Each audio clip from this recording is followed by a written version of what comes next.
Hello, my name is Russell Brock. I'm the beach coach at Louisiana State University, and I'm excited to be able to chat with you today.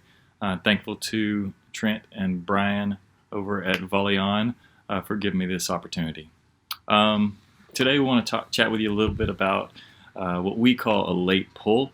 It's a technique that we use for blocking that would give us an opportunity to defend a shot that kind of droops over our block. There's a few different ways you can try and stop it, but we're going to talk about one in particular. This shot can be challenging to defend, but if you have a few different tools and abilities, then you have the chance to maybe slow it down, and particularly if you use it in the right scenarios. So this shot, which we'll see a couple examples of initially, is a ball that goes just over the top of the blocker and goes short into the court behind the blocker so that it's a little more challenging for the defender to get to as well. And as you see the tape roll, you'll see Taryn blocking. Shot goes over the top. Kelly can't quite get there. Here's another look at it from the other side. Comes in hard, goes just over the top, down into the court. Great move by Kelly, but can't get there.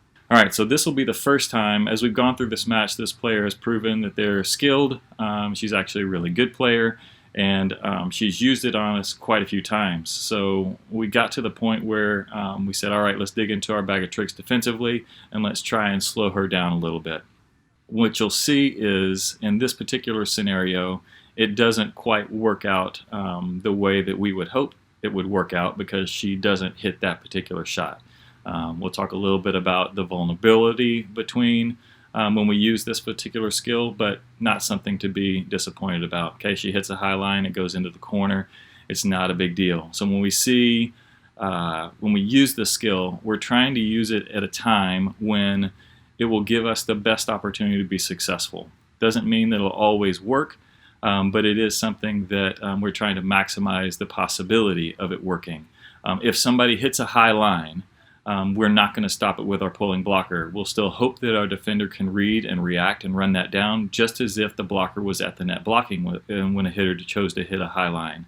Also, the only way you're really vulnerable is if the player who's attacking decides to hit a aggressive pace ball down the line, in which case you're not going to be able to defend it with the blocker or with the defender.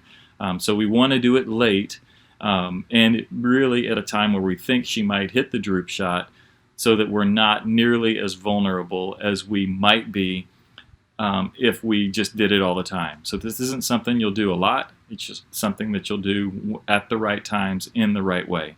So whenever we're here in this scenario, we'll see that Taryn drops late. We do get the droop shot. She gets a nice overhead dig, and the ball gets back up to Taryn, who attacks it into the angle where the defender digs it again. This time you'll watch that Taryn does a more traditional pull where the set's a little off the net, so she reads and reacts, pulls, gets another nice overhead dig, and then this time she'll actually have a good swing in transition and to put that ball away.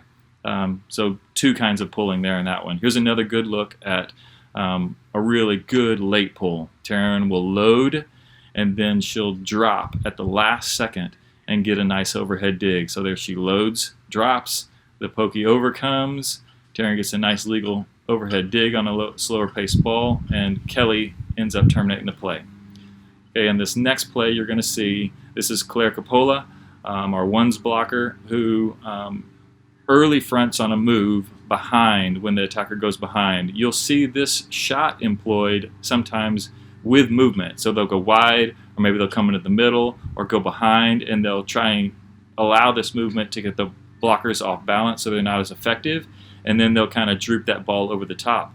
So when we're in this scenario, that could trigger us to be able to say, hey, let's be aware this may come if it's something that they use. So there's the droop. Claire gets a good touch on it.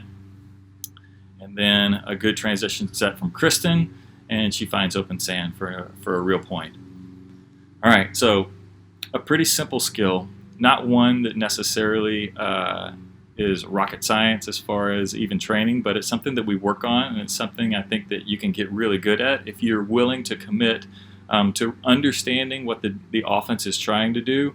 And for players who you're playing against that like to use that shot, to be comfortable and confident enough to drop into those scenarios and give yourself an opportunity to make a dig. While you're at home and you're looking for things to work on, obviously you won't have your coach, you won't have your team, you might not have a court. You can still work on a good tomahawk, which would be a legal off-speed overhead play, or a poke, or you can do some other kinds of overhead legal first contacts on that off-speed ball, and you can work on that on your own or against the wall, or you can have your mom or your dad toss your ball, brother or sister, and to be able to even make that movement where you're dipping and then you're dropping short into that zone to take away a specific shot, and that'll give you the opportunity to be successful. And then when we're able to get back out and start working on it, you'll be able to be confident and use that in actual gameplay or at practice.